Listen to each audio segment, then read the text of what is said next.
Alamin ang pinakabagong mga kaganapan sa Far East Broadcasting Company Philippines sa pagpapahayag ng mabuting balita ni Hesukristo sa pamamagitan ng radyo, internet at iba pang makabuluhang gawa. Narito si Dan Andrew Cura para sa The President's Report. Noong nakaraang buwan, ang banta ng pagsalakay ng Rusya sa Ukraine ay isang posibilidad lamang. Ngunit ngayon, araw-araw nakikita natin sa mga balita ang malagim na katotohanan ng digmaan sa pagitan ng dalawang bansa.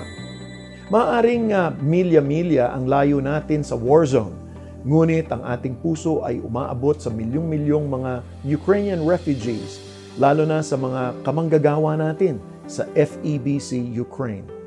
Nais kong ibahagi sa inyo ang sitwasyon sa FEBC Ukraine at naway samahan ninyo kami sa panalangin para sa ating mga kasamahan doon. Ako po ang inyong kaibigan, si Dan Andrew, at ito po ang ating programang The President's Report. Karamihan sa atin ay nagulat sa pag-atake ng Rusya sa Ukraine noong Pebrero 24. Ngunit ang labanan sa pagitan ng Ukraine at Rusya ay hindi biglaan. Ang tensyon sa pagitan ng dalawang bansa ay umuusbong mula pa noong nabuwag ang Soviet Union noong 1991. Sa nakalipas na 8 taon, ang silangang teritoryo ng Ukraine ay naging sentro ng digmaan kung saan libu-libong mga buhay ang nasawi mula sa magkabilang panig. Noong 2014, ang FEBC Ukraine ay naapektuhan ng hidwaan sa pagitan ng pambansang mga Ukrainians at ang mga nais humiwalay sa Ukraine na tapat sa Rusya. 4 na volunteer ng FEBC Ukraine ang dinakip ng mga rebelde at pinaslang dahil sa kanilang pananampalataya. Ang mga kalalakihang ito ay masigasig na naglingkod sa Panginoon sa ministeryo ng FEBC Ukraine sa loob ng maraming taon upang ipalaganap ang pag-ibig ng Diyos sa kanilang mga kababayan.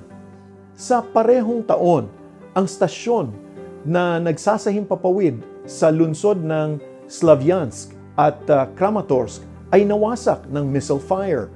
Ang kanilang antenna tower ay nagkaroon din ng matinding pinsala. Sa gitna ng lahat ng ito, ang ministeryo ng FEBC sa Rusya at Ukraine ay nananatiling nakatuon sa pagpapalaganap ng Ebanghelyo.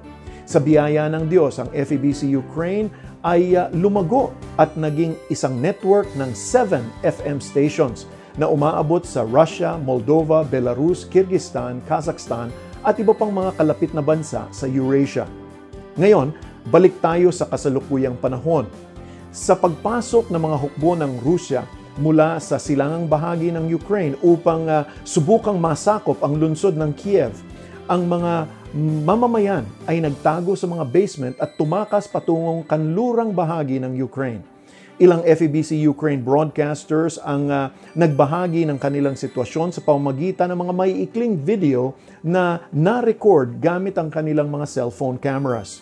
Sa gitna ng kanilang paglikas mula sa kanilang mga tahanan o habang nananatili sa mga bomb shelter, patuloy nilang ibinabahagi ang mga mensahe ng pag-asa sa kanilang mga social media platforms upang ipahayag ang pag-ibig ng Diyos sa gitna ng krisis, upang mahikayat ang lahat na manalangin para sa kapayapaan. Isa sa mga nangungunang broadcaster ng FEBC Ukraine ay si Pastor Sergei Nakul, at siya po ay tumulong sa ilang mga pamilya sa Kiev na ngayoy nasa basement ng kanilang simbahan na ginawang bomb shelter. Noong umaga ng Pebrero 24, nanawagan siya ng mga panalangin para sa Ukraine. Dear brothers and sisters, greetings to you from Kiev, Ukraine.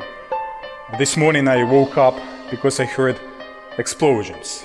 So situation is quite serious, quite dangerous, and people are afraid and concerned.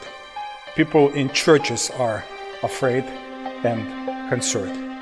At the same time, I really appreciate you for all of your support and for all of your prayers.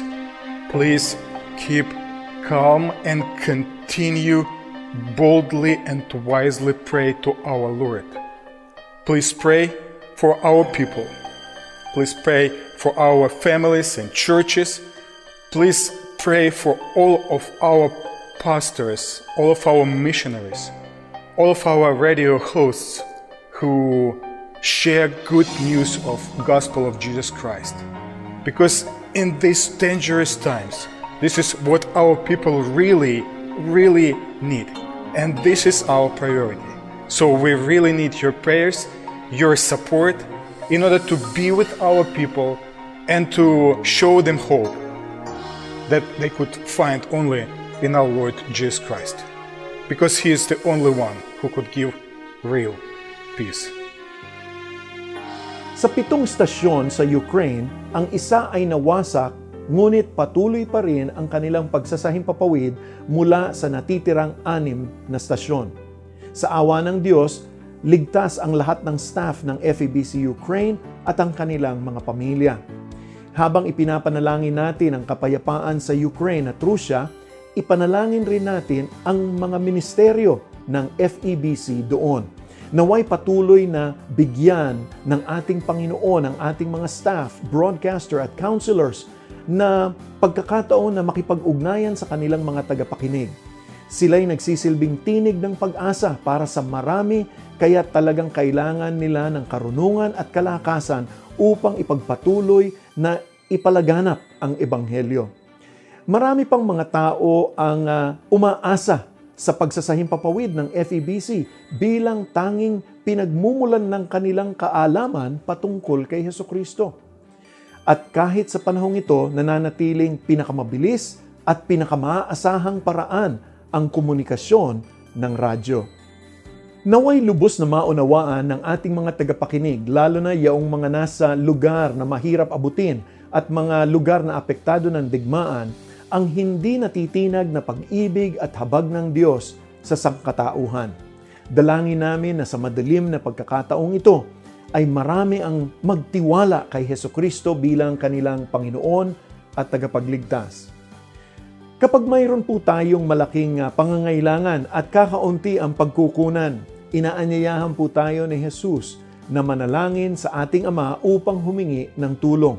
Sinabi niya sa Marcos 11, talatang 24, "Kaya nga sinasabi ko sa inyo, anumang mga bagay ang hihingin ninyo sa panalangin, manalig kayo na ito ay inyong nakamtan at ito'y mapapasa inyo." Para po sa mga panibagong updates mula sa Ukraine at Russia, maaari mong tignan ang official Facebook page ng FEBC Eurasia o bisitahin ang kanilang website febceurasia.org. Ibinabahagi rin natin ang mga prayer updates na ito sa ating FEBC Radio Facebook page at website na febc.ph. Maraming salamat po sa inyong pagsama sa akin ngayon. Ako po ang inyong lingkod at kaibigan si Dan Andrew para sa The President's Report. Mag-ingat po kayo at pagpalain po kayo ng ating Panginoon. Inyong napakinggan ang The President's Report. Kung nais ninyong maging kabahagi ng gawain ng Far East Broadcasting Company Philippines, bisitahin ang aming website donatenow.febc.ph o mag-email sa info@febc.ph para sa inyong mga katanungan o mungkahi.